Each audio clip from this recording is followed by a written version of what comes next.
Ha. Apa yang bertempik tu? Ringtone ke? Ton ni. Oh, kelas ajar. Dia punya ringtone tu kan. Lagu ke apa tu? Okey, setakat itu kita baca kitab ni ya. Setakat ini kita akan sambung. Saya nak pasal membebel tu tadi tu kan. Nanti kan orang dekat Facebook ni kata Ustazah nak sentuh pasal bebel tak sentuh. Okey, bagi minum air dulu ya sebab nak membebel kan. Samalah juga kalau penat membebel kat rumah tu, rasa dah sakit tekak, minum air dulu, sambung balik lepas tu.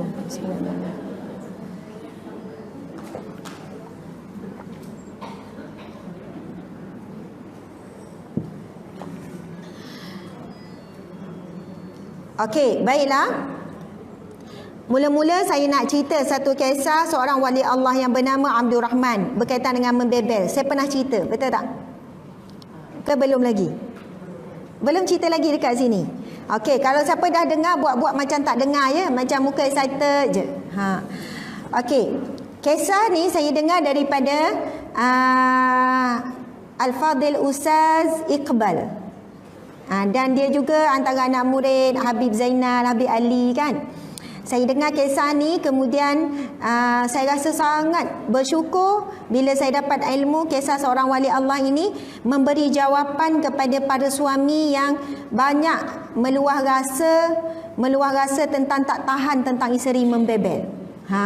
Okey. Jadi cerita ni pastikan sampai pada suami masing-masing, okey? Kisah Abdul Rahman, seorang, dia tak tahu dia wali Allah, dia tak tahu. Namanya Abdul Rahman. Dia diuji dengan isteri yang kuat membebel dan banyak membebel lah. Sampai satu ketika dia dah tak boleh menahan lagi untuk mendengar pembebelan isteri dia. Sebab isteri dia punya bebel tu dah semakin perit. Dah semakin, nak kata apa, dah tahap maksimum dah dia sabar. Dalam waktu yang sama dia tak pernah meninggikan suara pada isteri, marah ke, tengking ke ataupun pukul isteri, tak ada. Dia seorang suami yang sangat sabar. Suami siapakah itu kan? Ada ke kat sini macam tu? Akhirnya Abdul Rahman ni satu ketika dia tak boleh tahan, dia pun bungkus pakaian, dia bawa diri keluar daripada rumah. Dah tak boleh tahan. Kalau suami-suami, kalau lelaki ni pergi mengetel lah kan, jumpa kawan tak boleh tahan, bingit dah telinga kan, dia kata cair dah tak telinga dia tu. Lepas tu dia keluar, kemudian dia jumpa satu gua. Dia masuk dalam gua tersebut, dia nampak ada dua orang lagi lelaki yang lain. Tapi bukan senasib dengan dia tak. Dia nampak dua orang lelaki, lalu dia bertanya, dia minta izin, bolehkah aku duduk di sini bersama? Dia nampak dua orang lelaki tu sedang melakukan ibadah.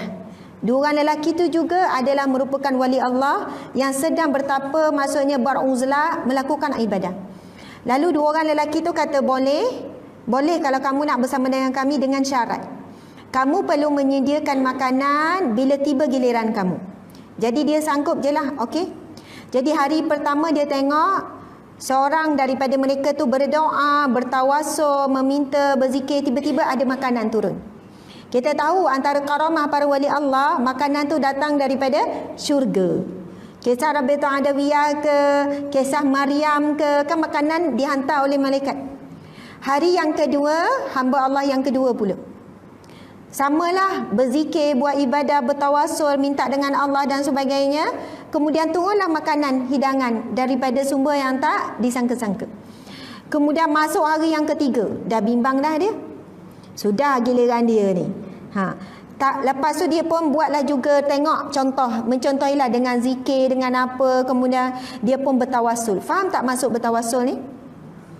Pernah dengar tak istilah tawasul? Kalau ikut bukan mazhab Syafi'i kita saja, ahli sunnah wal jamaah, tawasul ini dibenarkan dan memang ada dalam syariat kita. Bertawasul maksudnya menggunakan nama-nama, contohnya kita gunakan nama Nabi Muhammad sallallahu alaihi wasallam, ataupun menggunakan nama-nama orang alim, orang-orang yang soleh untuk kita meminta hajat dengan Allah Subhanahu wa taala. Contoh, kalau dalam sejarah Nabi Adam bertawasul menggunakan nama Nabi Muhammad sallallahu alaihi wasallam. Kalau kita tahu kisah Nabi Adam bila diturunkan ke bumi, Nabi Adam kan zikir dengan zikir apa? La ilaha illa anta subhanaka inni kuntu minaz zalimin. Zikir tetap tidak dapat lagi jawapan daripada Allah, diampunkan belum dosanya ni. Kemudian akhirnya Nabi Adam berdoa dengan Allah, ya Allah, demi kemuliaan Muhammad, ampunilah aku ya Allah. Ulang-ulang, demi kemuliaan Muhammad. Akhirnya Allah tanya, wahai Adam, bagaimana kamu tahu tentang Muhammad sedangkan aku belum ciptakan Muhammad? Kamu manusia yang pertama kan, dan Muhammad itu Nabi yang terakhir, kamu Nabi yang pertama. Kemudian Nabi Adam menjawab, kerana aku melihat di singgasanamu, di arasmu, tertulis kalimah la ilaha illallah Muhammadun Rasulullah.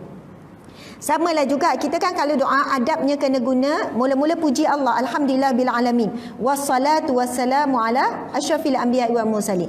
Maksudnya selawat dan salam. Itu cara kita berdoa tawassul lah tu. Kita nak minta sesuatu dengan Allah, kita sebut nama Nabi Muhammad sallallahu alaihi wasallam. Dan sebahagian kaedah para wali Allah, para alim, orang soleh, dia guna nama-nama orang yang soleh yang dia tahu. Ya Allah, demi kebaikan si fulan ya Allah. Ya Allah, demi kebaikan Tok Guru ni, Syekh ni, Habib ni ya Allah, tunaikanlah hajatku ni ya Allah. Menumpang kebaikan orang yang soleh. Kalau kita baca dalam kitab Riyadhus Shalihin, ada kisah yang bertawasul bukan dengan manusia, bukan bertawasul dengan makhluk. Dia bertawasul dengan kebaikan dia sendiri. Ada kisah yang 3 pemuda yang terperangkap dalam gua, lepas tu batu tutup besar. Cerita ini daripada hadis Nabi yang sahih dalam kitab Riyadhus Shalihin. Rasul bercerita suatu ketika dahulu, Rasul kata ada 3 orang pemuda tersekat. Orang pertama bertawasul dengan amal soleh dia, panjang ni, yang ni kita to be continue ya. Orang yang kedua pun bertawasul dengan amal soleh dia. Orang ketiga, akhirnya batu tu mula gerak sikit, akhirnya bolehlah keluar 3 orang tu. Sebab batu tu ditolak, batu besar menutup pintu gua. Nak kata itu adalah tawasul. Kita ada ke amalan yang kita rasa boleh bangga dengan Allah? Ya Allah, kalaulah aku masak hari-hari tu kau boleh terima. Contohlah kan. Ya Allah, pada suatu hari, sebab cerita tawasul tu dengan ibadah tu bukan main-main dia punya ibadah. Dia tawasul dengan kebaikan tu bukan main-main. Yang contoh kisah yang pertama, dia berbakti pada ibu bapa sangat dahsyat. Sampai dia tak akan makan minum, dia boleh bagi anak-anak dia kelaparan walaupun anak minta susu, selagi mana dia tak bagi makan pada ibu bapa. Satu hari ibu bapa dia tertidur. Jadi dia tunggu tu dengan anak isteri dia dan dia kelaparan sampai ibu bapa bangun pagi esok. Bagi makan barulah dia makan. Maksudnya amalan dia buat tu luar biasa sangat. InsyaAllah cerita tu topik continue ya minggu depan. Iklan ya. Okey, jadi cerita Abdul Rahman tadi tu. Lepas tu pasal tawasul tu dia berdoa, tiba-tiba turunlah juga makanan. Masya Allah, dia pun terkejut. Turun, dan makanan yang dia turun tu, bahagian dia tu lebih sedap daripada makanan 2 orang yang sebelum tu. Lebih sedap, lebih lazat. Jadi 2 orang tu bertanya, wahai hamba Allah, siapakah kamu? Kenapa makanan kamu lebih lazat daripada makanan kami? Apa amalan kamu? Siapakah kamu?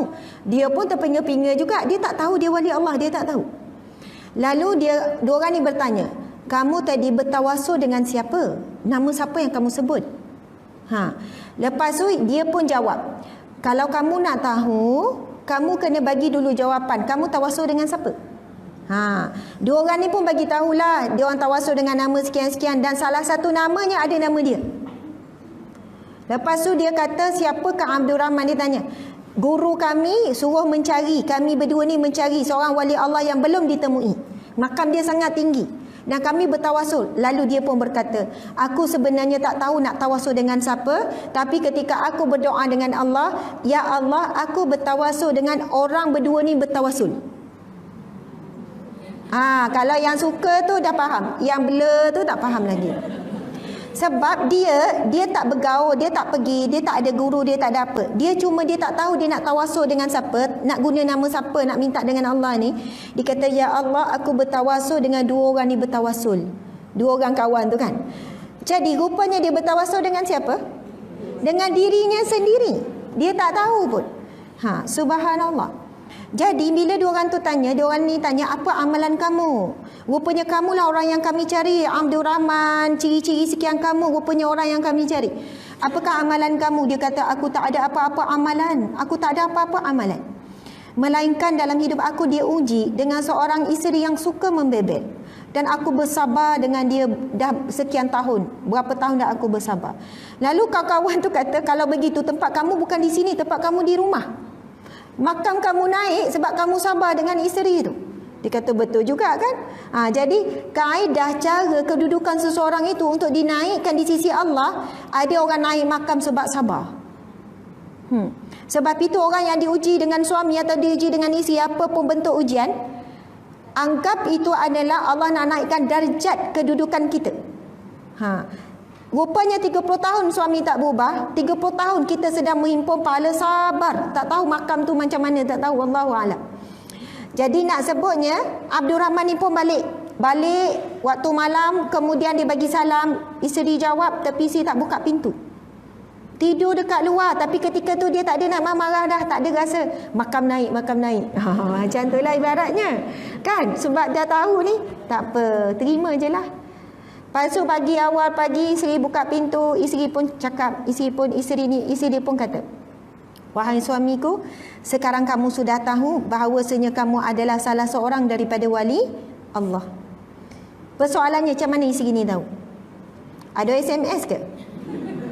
Tak ada. Isteri ni juga adalah seorang wali Allah. Ini kisah suami isteri wali Allah. Dan isteri ni, dia bukan bebel macam kita bebel lah. Dia bebel bukan benda yang melanggar syariat. Tapi dia tahu dia adalah seorang wanita yang salehah, wanita yang baik, wanita yang sangat kuat ibadah. Tapi bagaimana dia nak naikkan makam suami dia juga jadi wali Allah. Jadi itu kaedah dia dalam mendidik suami dia. Akhirnya suami dia sabar. Betul tak? Masya Allah.